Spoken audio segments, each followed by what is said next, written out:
আসসালামু আলাইকুম। আমার স্ক্রিনে দেখতে পাচ্ছেন ছোট্ট একটা আইল্যান্ড। এই আইল্যান্ডটার কাজ দেখলে আপনি অবাক হতে বাধ্য হবেন। ওকে, আমরা আইল্যান্ডটা একটু টান দিলাম, দেখতে পাচ্ছেন আমার সকল অ্যাপই কিন্তু শো হচ্ছে।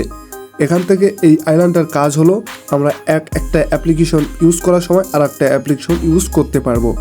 এটাকে বলা হয় ভিডিও টুলবক্স। ওকে, পরীক্ষা করার জন্য আমরা ইউটিউবে চলে আসলাম। ইউটিউবটা ওপেন হওয়ার সাথে সাথে আইল্যান্ডটা আমি টেনে নিলাম। দেখতে পাচ্ছেন অ্যাপ বারটা কিন্তু ওপেন হয়ে গেছে।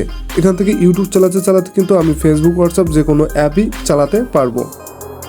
ওকে, এখন কথা হলো ইন্টারেস্টিং এই আইল্যান্ডটা আপনারা কিভাবে এনাবেল করবেন। চলুন দেরি না করে আপনাদের মোবাইল ফোনে এই আইল্যান্ডটা কিভাবে চালু করবেন সেটি দেখিয়ে দেওয়া যাক। তো ভিডিওটা শুরু করার আগে এমনই ইন্টারেস্টিং ভিডিও পেতে আমাদের চ্যানেলটি সাবস্ক্রাইব করে পাশে থাকুন।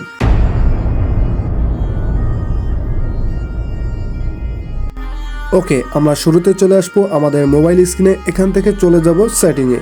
ওকে, সেটিংয়ে আসার পর কিন্তু সকল সেটিংয়ে আমাদের সামনে শো হবে। এখান থেকে উপরে ছোট্ট একটা সার্চ বার দেখতে পাচ্ছেন, এখানে আমরা অ্যাডিশনাল সেটিংটা খুঁজে নেব। তো আমরা যদি না খুঁজে পাই তাহলে এই সার্চ বারে আমরা অ্যাডিশনাল সেটিং লিখে দিলেই আমরা কিন্তু সেটিংটা পেয়ে যাব। তো আমরা এখানে নিচে চলে আসলাম। নিচে আসার পর আমরা অ্যাডিশনাল সেটিংয়ে চলে যাব। এই যে দেখতে পাচ্ছেন অ্যাডিশনাল সেটিং, সিম্পলি এই অ্যাডিশনাল সেটিংয়ে আমরা ক্লিক করে দেব। ওকে, এখানে ক্লিক করার পর অ্যাডিশনাল সেটিংয়ে সকল সেটিং শো হচ্ছে। এখান থেকে একটু নিচে চলে আসবো। এখানে দেখতে পাচ্ছেন ফলোয়িং উইন্ডোজ। তো সিম্পলি ফলোয়িং উইন্ডোজে আমরা ক্লিক করে দেব। ওকে, এখানে দেখতে পাচ্ছেন ছোট্ট একটা অ্যানিমেশনের মাধ্যমে কিন্তু দেখানো হচ্ছে। এখানে রয়েছে আমাদের সেই টুল বক্স। এখানে বলে দিই, রেডমি, পোকো, শাওমি এই ধরনের ফোনের ক্ষেত্রে আমার মতো সেম প্রসেসে আপনারা করতে পারবেন। আর অন্যান্য ফোনের ক্ষেত্রে একটু ভিন্ন হতে পারে। জাস্ট আপনারা একটু দেখে শুনে এটি এনেবল করে নেবেন। তো এরপরে দেখতে পাচ্ছেন আমাদের নিচে দেখতে পাচ্ছি সাইড বার নামে একটা অপশন দেওয়া আছে এনেবল করার জন্য। সিম্পলি আমরা এই সাইড বারে ক্লিক করে দেব। ওকে, আমাদের মেন ইন্টারফেসে চলে আসছে। এখান থেকে নিচে দেখতে পাচ্ছি অলওয়েজ শো নামে একটা অপশন দেখতে পাচ্ছি। জাস্ট এটি এনেবল করে দিলেই কিন্তু আমাদের টুলবক্সটি এনেবল হয়ে যাবে। ওকে, আমরা জাস্ট এখান থেকে অন করে নেব। ওকে, অন করা হয়ে গেলেই দেখতে পাচ্ছেন আমাদের সাইডে কিন্তু টুলবক্সটি এনেবল হয়ে গেছে, আমরা এখানে লক্ষ্য করতে পারছি। এটি এনেবল করার পরে একটু নিচে আসলে আমরা দেখতে পাবো কোন কোন অ্যাপের ভিতরে আমরা এই টুলবক্সটা প্রয়োজন। তো সেখান থেকে কিন্তু এই অ্যাপগুলো সিলেক্ট করে দিলেই সেই অ্যাপের ভিতরে আমরা এই টুলবক্সটা দেখতে পাবো। তো এই দেখতে পাচ্ছেন ভিডিও অ্যাপস লেখা আছে নিচে। তো এখানে ক্লিক করলাম। এখান থেকে ক্লিক করে দেখতে পাচ্ছেন এই অ্যাপগুলো আমার সিলেক্ট করা আছে। এখান থেকে একটু নিচে আসলে আমরা আরও অ্যাপ সিলেক্ট করে দিতে পারবো। তো এখান থেকে আমি ব্যাগে চলে আসলাম, আমার আর কোনো অ্যাপ প্রয়োজন নেই।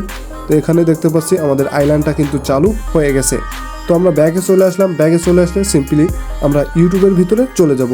তো ইউটিউব চালাতে চালাতে কিন্তু আমরা ফেসবুক, হোয়াটসঅ্যাপ এগুলো আমরা ব্যবহার করে দেখিয়ে দিচ্ছি।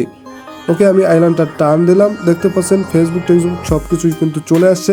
এখান থেকে আমরা ভিডিও রেকর্ড করতে পারবো, স্ক্রিনশট দিতে পারবো এবং কোচ নামে একটা অপশন রয়েছে, এটি গেমিংয়ের জন্য। তো আমি কি করব, এখান থেকে আমি একটা অ্যাপ্লিকেশন ওপেন করে দেখে দেব। ওকে, এখান থেকে আমি আমার গ্যালারিতে ক্লিক করলাম। দেখতে পাচ্ছেন আমার নিচে কিন্তু ইউটিউব চলছে এবং উপরে কিন্তু আমি গ্যালারিটা ওপেন করে নিয়েছি। তো দেখা যায় অনেক সময় আমাদের একটা অ্যাপ্লিকেশন চালাতে চালাতে আমাদের আর একটা অ্যাপ্লিকেশন প্রয়োজন হয়। তো এই টুল বক্স থেকেই কিন্তু আমরা এই ইন্টারেস্টিং কাজগুলো করে নিতে পারবো। তো দেখেন আমি পরবর্তীতে ফেসবুকটা ওপেন করে নিয়েছি এবং নিচে দেখতে পাচ্ছেন আমার ইউটিউব কিন্তু চলছে। তো একটা অ্যাপ্লিকেশন চালাতে চালাতে কিন্তু আমি আর একটা অ্যাপ্লিকেশন চালাচ্ছি। তো এভাবে আপনার প্রয়োজনীয় কাজগুলো এভাবে মিটিয়ে নিতে পারেন। তো আমাদের ভিডিওটা শেষ করার আগে একটা রিকোয়েস্ট থাকবে, ভিডিওটা ভালো লেগে থাকলে এমনই ইন্টারেস্টিং ভিডিও পেতে চ্যানেলটি সাবস্ক্রাইব করে পাশে থাকবেন। তো আজকে থাকছে এ পর্যন্তই, দেখা হচ্ছে পরবর্তী টেক স্কিলে। আল্লাহ হাফেজ।